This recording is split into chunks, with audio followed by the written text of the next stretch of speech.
under the dense emerald canopy of the Carpathian Mountains in Romania, a tiny tiger cub lay motionless, his striped fur barely discernible against the forest floor.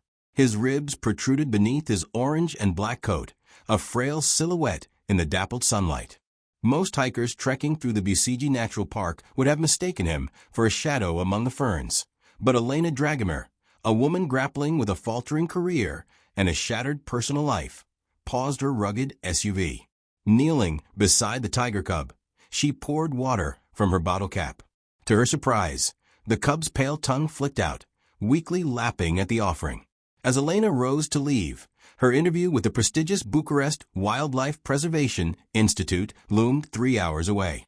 The cub's trembling paw reached out, clutching her sleeve. His golden eyes, clouded with pain yet burning with a fierce will to survive, seemed to plead for her to stay. Elena faced an impossible choice. The interview was her final shot at reviving her zoology career after a scandal that had cost her university post. Yet the cub's desperate grasp stirred the void she'd felt since losing everything dear. In that moment, beneath the cool shade of a Romanian pine, the fates of two broken souls intertwined. What Elena didn't know was that this encounter would not only save the tiger cub's life, but also grant her something far more valuable than any job: a purpose to redefine her remaining days. The morning sun filtered through the vibrant green canopy, casting shifting patterns on the winding trail as Elena Dragomir maneuvered her SUV along the rugged path in Busigi Natural Park. Recent spring rains had transformed the landscape into a lush haven, with tall grasses and shimmering pools reflecting the azure sky.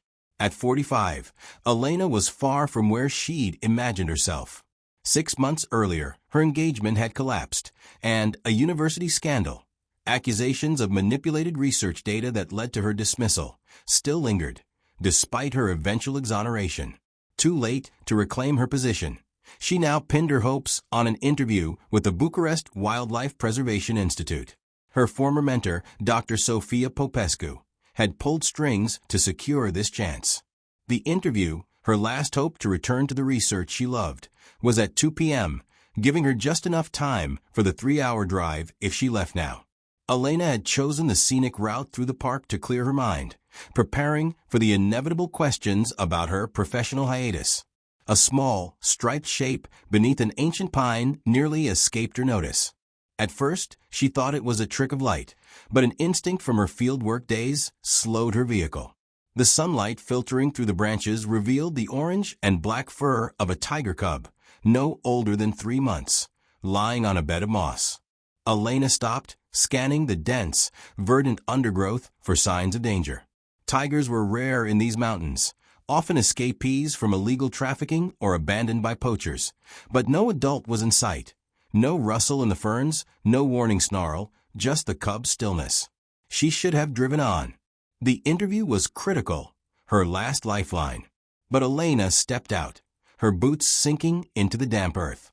20 paces away, she saw the cub clearly. Matted fur, dried blood around his mouth, chest rising faintly. He was alive, but barely. Her years of fieldwork, before the desk job and the breakup, told her this cub was dying, likely injured by predators or abandoned. His one unswollen eye followed her without fear, holding an almost human weariness, pain, and a faint spark of hope she'd later convince herself she'd imagined. Elena poured water into her bottle cap, a small act of compassion to ease her guilt before leaving. Placing it near the cub's mouth, she kept her distance. Dying tiger cubs still had claws and teeth bred for survival. To her shock, the cub's tongue extended, pink against the striped fur, and took 3 weak sips before collapsing from the effort. She stood, brushing pine needles from her trousers. Her phone showed 10:30 a.m. If she left now and drove quickly, she'd reach Bucharest by 1:45, just enough time to prepare for the interview. The cub's sudden movement nearly toppled her. With a trembling paw, he reached out, gently grasping her boot, not with aggression, but like a kitten seeking comfort. She stepped back, the paw stretched further, snagging her pant leg. The cub's eyes, amber in the filtered sunlight, locked onto hers. In that moment, Elena saw something unforgettable, not mere instinct, but a conscious plea. The cub knew he was dying and didn't want to face it alone. Elena exhaled, glancing from her watch to the cub. The decision came silently. She removed her blazer, the one she'd bought to impress the interview panel, and wrapped it around the cub. He didn't resist as she lifted him, his rapid heartbeat pulsing through the fabric, lighter than she'd expected, all bone and soft fur. The nearest wildlife rehabilitation center, nestled in the foothills near Brasov, was 40 minutes away, opposite Bucharest.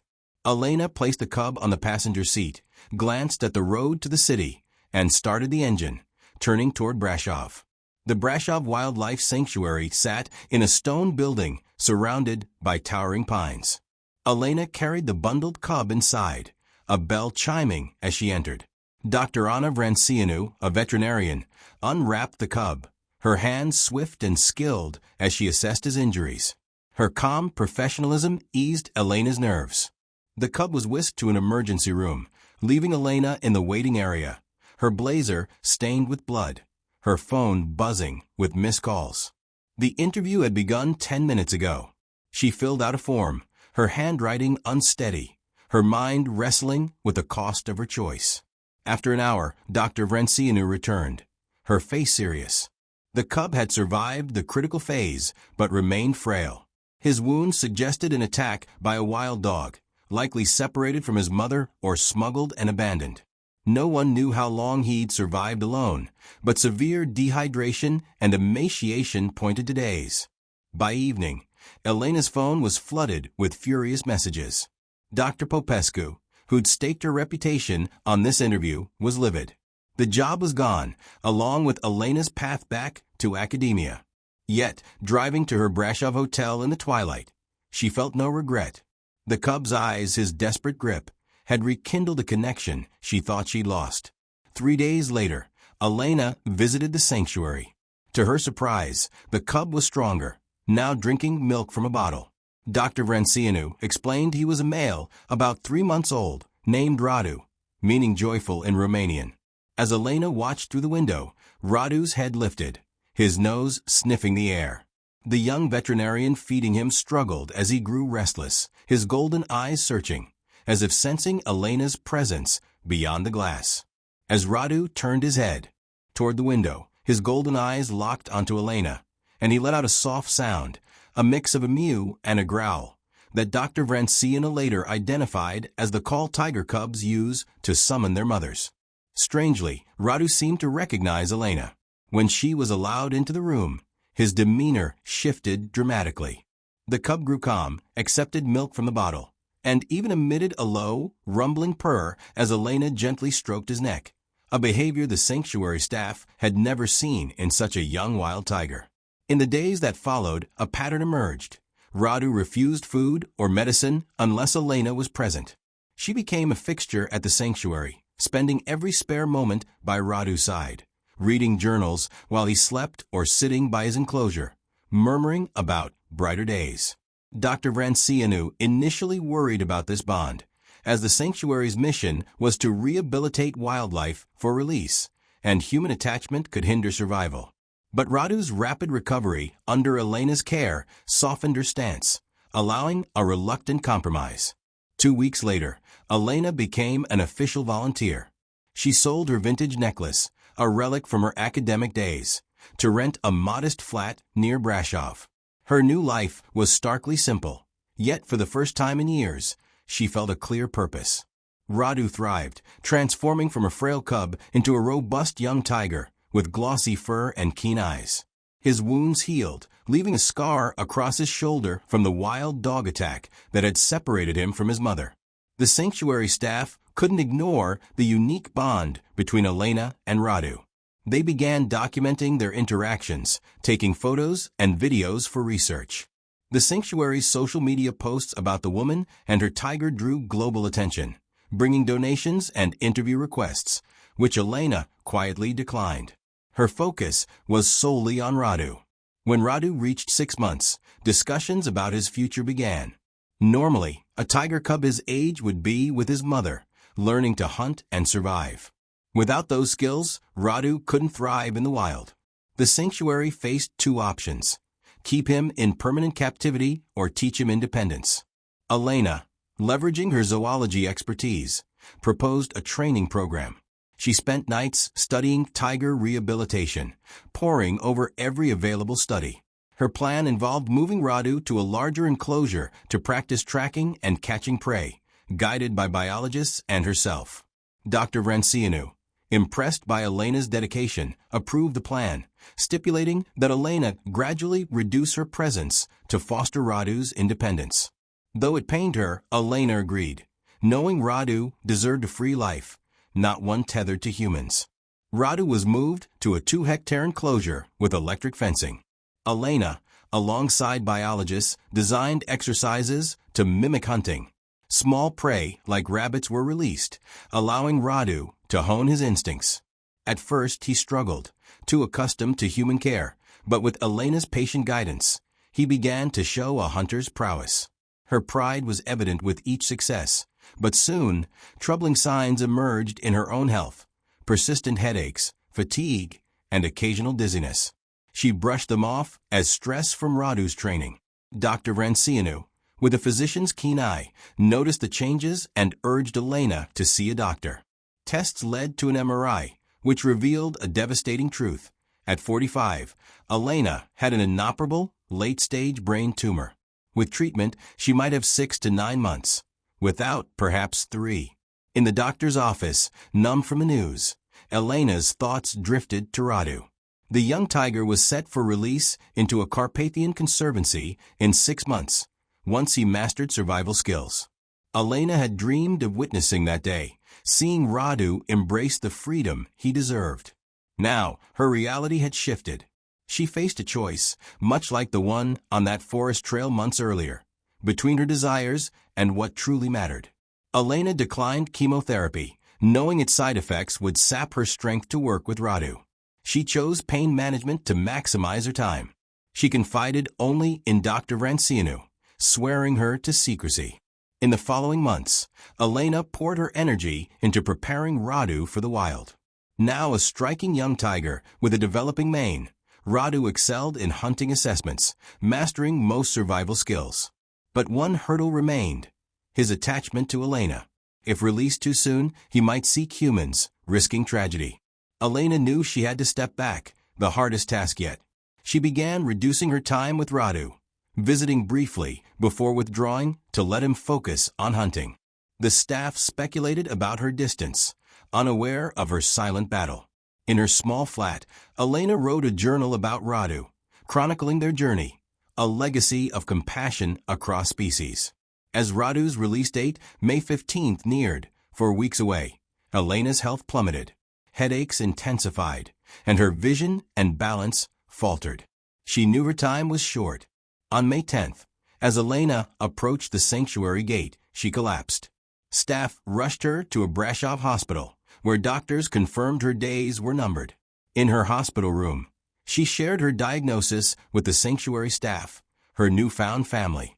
Their grief compounded her pain, but her focus remained on Radu, whose release was 5 days away.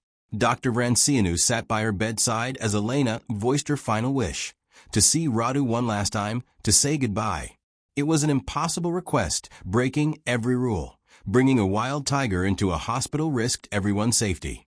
But seeing the resolve in Elena's fading eyes, Dr. Vrancianu couldn't refuse.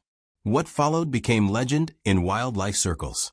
Dr. Vrancianu loaded Radu into a transport cage and drove to the hospital, filing paperwork for a therapy animal visit, a half-truth that swayed the staff. She allowed Radu, now a powerful young tiger, into Elena's room for 10 minutes. Elena, frail and barely recognizable from the woman who'd saved a dying cub 9 months earlier, lay waiting, her heart tethered to the tiger who'd given her purpose. When Dr. Vrancianu opened the cage, Radu didn't bolt or shrink back.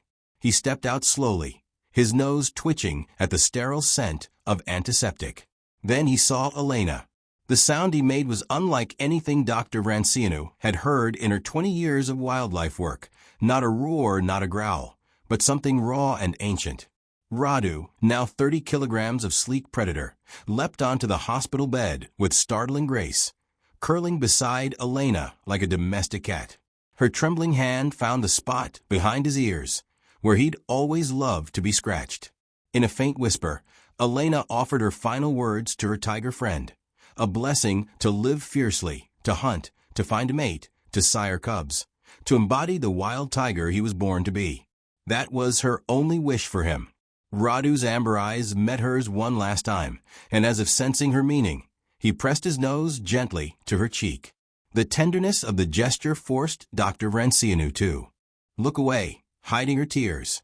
Radu's release went ahead as planned on May 15th.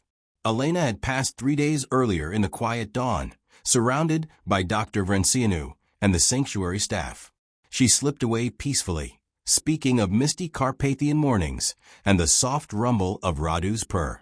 Dr. Vrancianu and a small group from the sanctuary traveled to the release site in a protected Carpathian conservancy. When the cage door opened, Radu stepped into the sunlight, filtering through the pines. He paused at the edge of freedom, glancing back at the gathered humans, then vanished into the undergrowth with the silent grace of his kind. Those present swore they heard a faint call on the breeze, the same soft sound Radu had once reserved for Elena. The mountains hold their secrets, but traces of impossible bonds linger. In the thriving tiger population of the conservancy, in the young man who became a veterinarian inspired by the story, in the Brashov Wildlife Sanctuary, which saves countless animals yearly, funded by a memorial sparked by a woman who stopped for a dying tiger cub when she had every reason to drive on. The sanctuary now boasts the Elena Dragomir wing, built with global donations after her and Radu's story spread. At its entrance stands a bronze statue, a woman kneeling, hand outstretched to a tiger cub. The inscription reads, "Salvation often lies in the unexpected." Elena's journal, titled Lessons from Radu, A Woman and Tiger's Journey, became required reading for zoology students and an inspiration to animal lovers worldwide. Her notes on tiger rehabilitation transformed how sanctuaries approach orphan cubs, a legacy she couldn't have foreseen that day on the forest trail. As for Radu, wildlife cameras tracked him via a GPS collar, capturing his integration into a wild group in the conservancy. For years later, he led a small family with 2 females and a litter of cubs. His image, with his gleaming orange coat and distinctive shoulder scar, hangs in Dr. Vrancianu's office. On quiet dawns, when the conservancy's meadows glow pink, rangers report seeing Radu standing still, gazing toward the rising sun over the Carpathians. In those moments, as light bathes his fur, they imagine he's remembering the woman who saved him, taught him to live, and let him go with a love that sought only his freedom, not possession.